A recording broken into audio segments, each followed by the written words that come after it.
Oke, halo Smart Mom, Smart People. Jadi kita kembali ya, kemarin kita udah membahas cukup panjang mengenai ERAX dan TEPLOK. Sekarang saya bawa ahlinya ya, akarnya teman saya.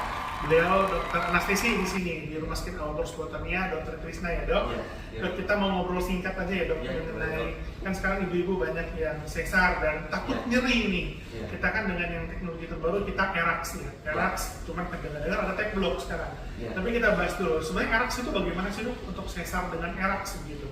Ya, jadi ERAX sendiri itu memang sebuah metode yang dikembangkan untuk pasien-pasien yang menjalani sesar ya, dengan tujuan untuk mengurangi nyeri pada persalinan dan diharapkan dengan berkurangnya nyeri itu dia bisa mobilisasi lebih cepat, penyembuhannya juga lebih cepat dan kembali ke aktivitas sehariannya itu juga lebih cepat. Ya.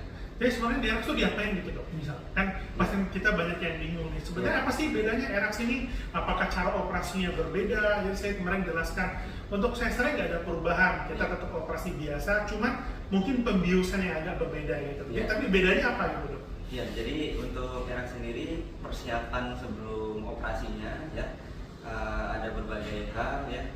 Intinya adalah untuk mengurangi efek samping ya, yang terjadi selama pembiusan atau operasi seperti mual muntah, nyeri, seperti itu. Jadi ada obat-obat yang diberikan sebelum operasinya, kemudian juga penyesuaian dosis dari obat yang disuntikan pada saat dibius separuh badan itu. Jadi ada formulanya yang berbeda dengan metode ERAX ini sehingga pasien itu untuk nyeri kemudian mual muntah pasca operasinya minimal lebih berkurang. Jadi sebelum dia sesar kita persiapkan mungkin dietnya ya, makan minumnya, puasanya, kemudian obat-obatan sebelumnya dok ya. Nanti pada waktu mau disesar pun dibiusnya tetap dari punggung dok ya. Jadi tetap sama dengan tekniknya sama dok. Cuman komposisi obatnya berbeda, ramuannya berbeda. Dan setelah itu setelah melahirkan pun juga beda dok ya. Kita lepaskan kateter lebih cepat, kemudian obat-obatannya juga kita modifikasi ya dok ya.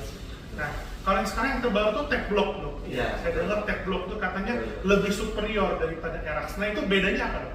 Ya dok, jadi TEPLOK ini sebenarnya sebuah teknik anestesi yang dia mengeblok saraf ya, di bagian perut.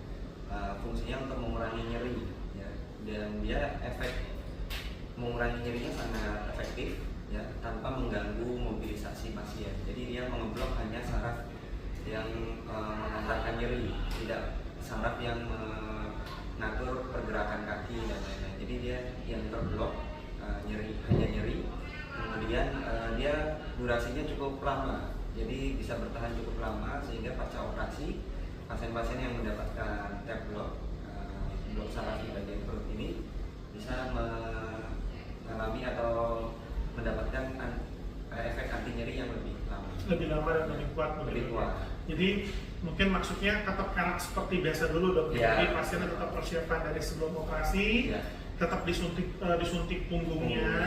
Cuman setelah sesar selesai, setelah bayi lahir dan perutnya udah ditutup, kita melakukan intervensi tambahan dok ya. Jadi dokter sebagai dokter bius mensuntik ototnya dok ya. Di saraf otot dok ya, di sekitar luka operasi dok ya.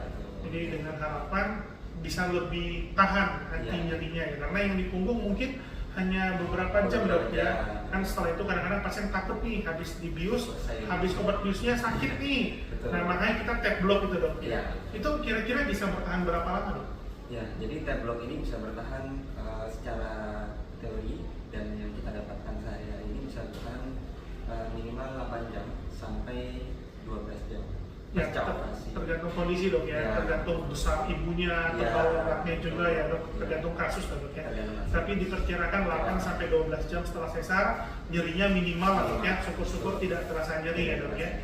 Nah setelah itu kita harapkan nyeri obat kita intervensi dengan obat nyeri lain mungkin dok ya. Ya, nanti setelah itu udah mulai habis bisa kita tambahkan lagi. Dan pada saat penyuntikan blok saraf perut ini atau TEPLOK ini kita kerjakan pada saat bius separuh badannya itu masih ada ya. Jadi pada saat penyuntikan itu tidak dirasakan juga oleh. Iya betul dok. Kemarin ada yang nanya kan, kok jadinya sakit 2 kali suntik belakang suntik dari depan dok ya? Justru ini masih ada blok dari yang disuntik separuh badan itu sehingga pada saat penyuntikan TEPLOK ini tidak terasa. bios yang di awal. Ya. Ya. Dan pada waktu disuntik, saya lihat kayaknya di USG juga, Ya. ya, di guiding ya, Betul. supaya menusuk ke otaknya tepat. Nih. Karena ada pasien yang nanya, kalau saya ini disuntik kiri kanan pada waktu habis sesar itu apa? Ya mungkin bisa jadi techblock, tapi kadang-kadang nyuntik antikaloid juga bisa kan dok ya, Ya. kiri kanan gitu.